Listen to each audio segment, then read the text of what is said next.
பாருங்க, இதுதான் திருவாச்சி இலை. திருவாச்சி இலை, இருவாச்சி இலை எப்படி வேணாலும் சொல்லுவாங்க. இது சிறந்த மருத்துவ குணம் நிறைஞ்சது. இது பாருங்க, இந்த இலையோட பூவை பாருங்க எப்படி இருக்குன்னு.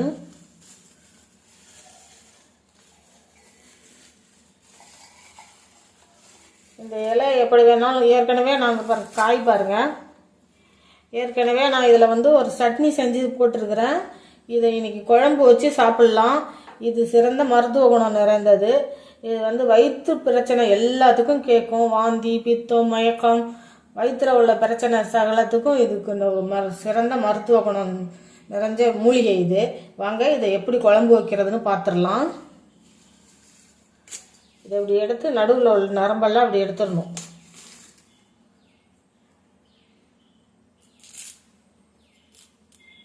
இப்படி எடுத்துடணும் எல்லாத்தையும்.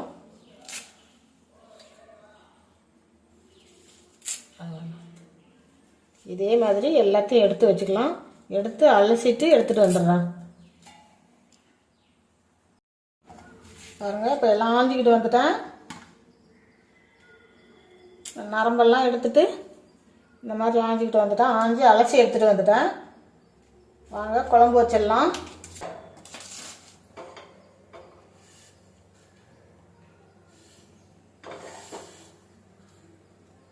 குழம்புக்கு தேவையான மசாலா வறுத்துக்கலாம்.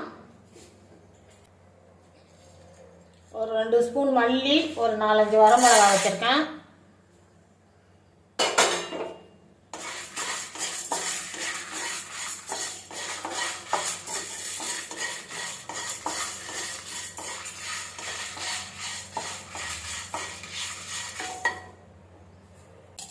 இது கூட ஒரு 1/2 ஸ்பூன் மிளகு போட்டுக்கலாம்.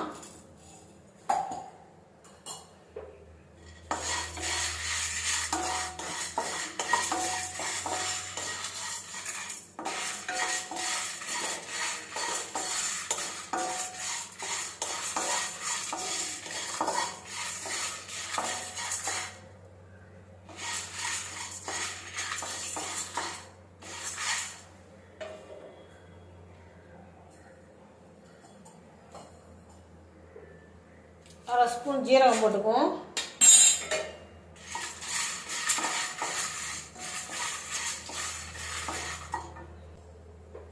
அரை ஸ்பூன் சோம்பு போட்டுக்கலாம்.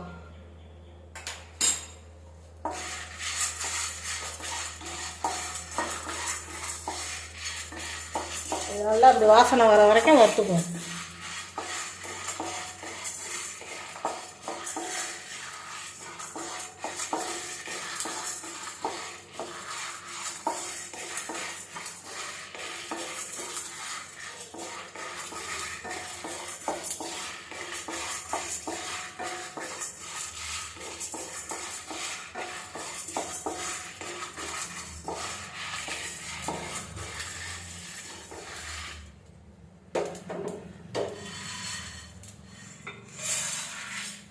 இதை அப்படியே ஒரு பிளேட்டில் மாற்றி ஆற வச்சிடலாம். இதுக்கு கொஞ்சமாக நல்லெண்ணெய் சேர்த்துக்குவோம்.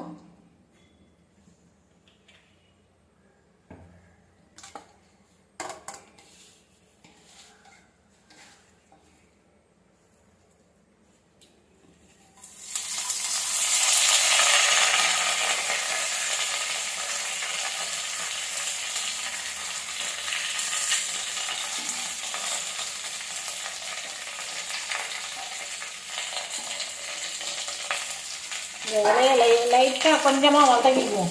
கொஞ்சம் பச்சை வாசனை போகிற வரைக்கும் வதக்கி விட்டுருவோம்.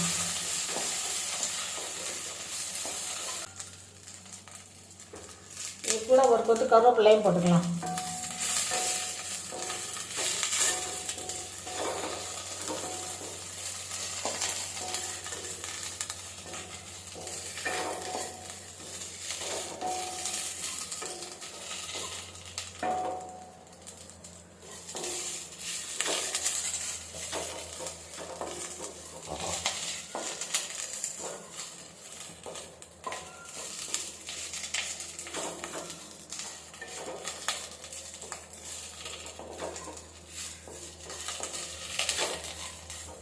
இந்த அளவுக்கு வதங்கினா போதும். கொஞ்சமாக வதங்கினா போதும், ரொம்ப வதக்க வேண்டியதில்லை. இது எல்லாம் ஆறட்டும். ஆறுனதும் இந்த மசாலாவை அரைச்சிட்டு அது கூடயே இதையும் போட்டு அரைச்சிக்கிட்டு வந்துடுவோம். மசாலாலாம் அரைச்சிக்கிட்டு வந்துட்டேன். இங்கே பாருங்கள், இந்த அளவுக்கு இந்த தழை எல்லாத்தையும் போட்டு அரைச்சிக்கிட்டு வந்துட்டேன். இப்போ குழம்பு தாளிச்சுக்குவோம்.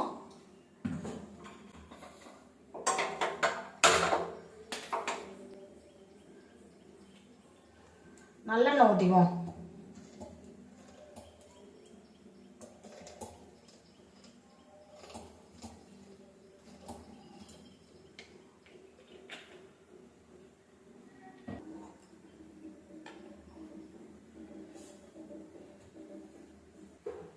கொஞ்சமாக கடுகு தாளிச்சிக்கலாம்.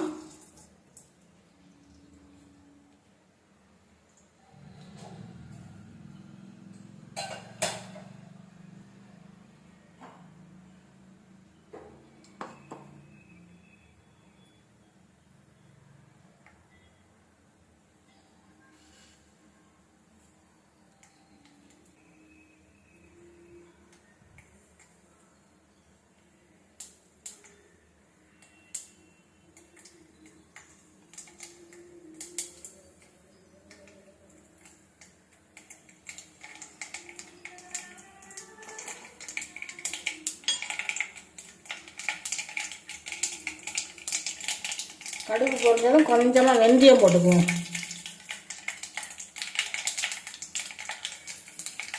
கொஞ்சம் ஜீரகம்,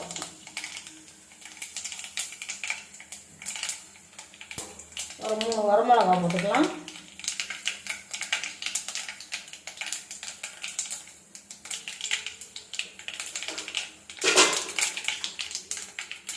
ஒரு பெரிய சைஸ் பூண்டு எடுத்து வச்சிருக்கேன், அதையும் இது கூட போட்டுக்குவோம்.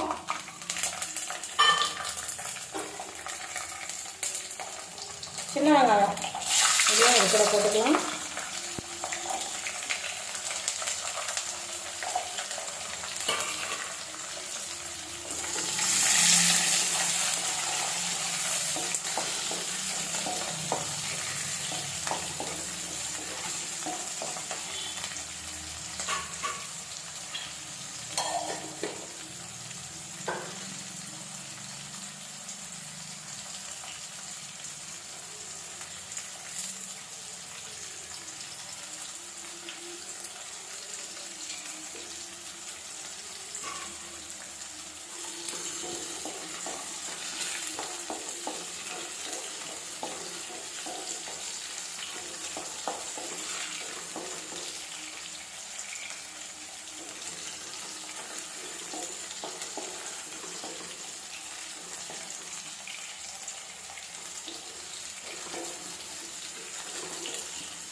இந்த மாதிரி மூலிகை தலையெல்லாம் சமயத்தில் நம்மளுக்கு கிடைக்கும் போது யூஸ் பண்ணிக்கோங்க, உடம்புக்கு ரொம்ப நல்லது.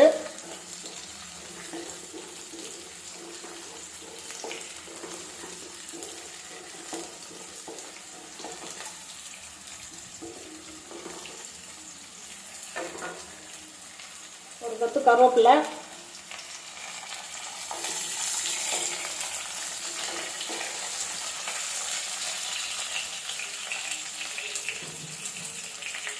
ரெண்டு மீடியம் சைஸ் தக்காளி எடுத்து வச்சுருக்கேன், அதையும் இது கூட சேர்த்துக்குவோம்.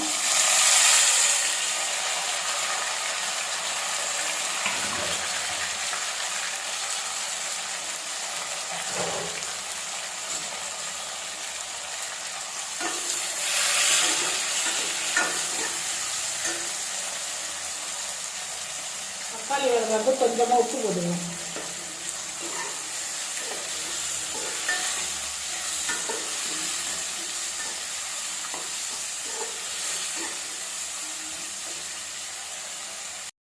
வெங்காயம் தக்காளியெல்லாம் நல்லா வதங்கிடுச்சு. இது கூட ஒரு ஸ்பூன் மஞ்சள்தூள் போடுவோம்.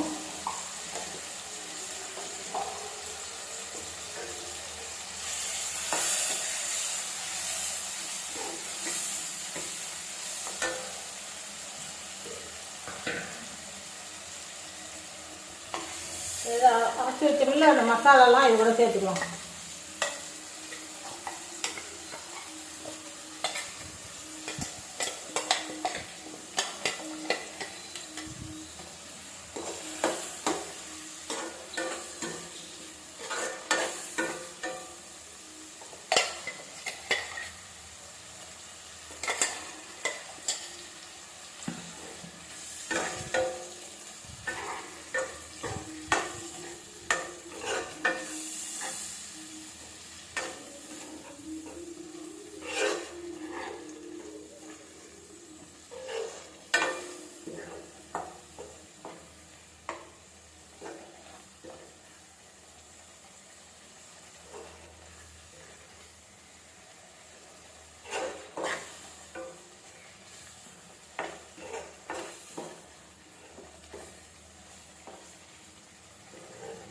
நல்லா வதங்கிடுச்சு. இது கூட ஒரு எலுமிச்சம்பழம் சைஸ் புளி எடுத்து வச்சுருக்கேன், அதை இது கூட சேர்த்துக்குவோம். கரைச்சி வச்சுருக்கிறேன், அதையும் இது கூட சேர்த்துக்கலாம்.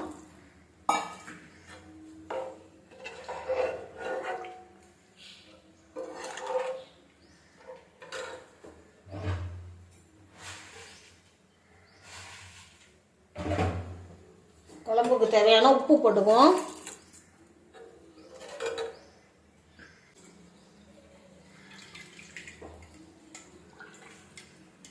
கூடவே அந்த மிக்ஸி ஜாரையும் நல்லா கழுவி ஊற்றிடலாம். இதுலேயே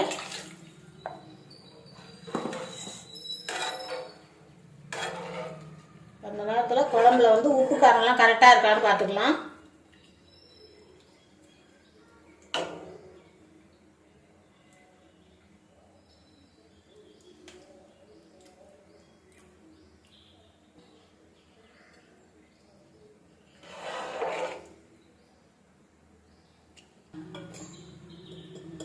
கொஞ்சமாக சாம்பார் தூள் போட்டுக்கலாம். வீட்டில் அரைச்ச சாம்பார் தூள் கொஞ்சமாக போட்டுக்கலாம். காரம் கொஞ்சம் கம்மியாக இருக்குது, கொஞ்சமாக போட்டுக்குவோம்.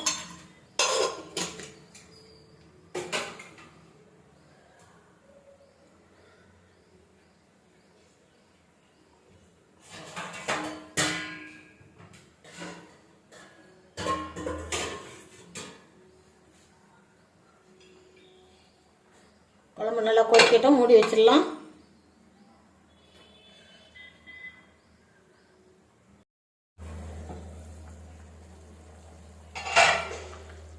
பாருங்க, நல்லா குழம்பு கொதிச்சு அப்படியே எண்ணெய் பிரிஞ்சு வந்திருக்குது.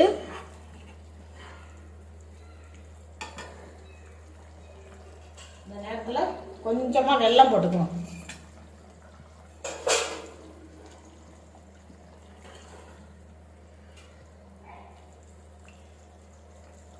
அவ்வளோதான், நம்மளோட மூலிகை குழம்பு ரெடி ஆயிடுச்சு. கொஞ்சம் கொதிக்கட்டும்.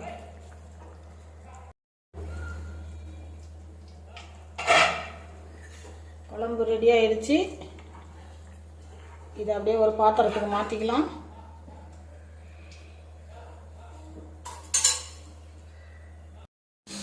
பாருங்க, நம்மளோட திருவாச்சி இலை குழம்பு ரெடி ஆயிடுச்சு. இந்த மாதிரி நீங்களும் செஞ்சு சாப்பிட்டு பாருங்க. தொட்டுக்கிறதுக்கு வந்து சைடிஷ் அப்பளம், நம்மளோட பாசிப்பருப்பு துவையல். இது ஏற்கனவே வீடியோ போட்டிருக்கிறேன். இந்த குழம்புக்கு இந்த பாசிப்பருப்பு துவையல் சூப்பராக இருக்கும். அப்பளம் அதுக்கு மேலே சூப்பராக இருக்கும்.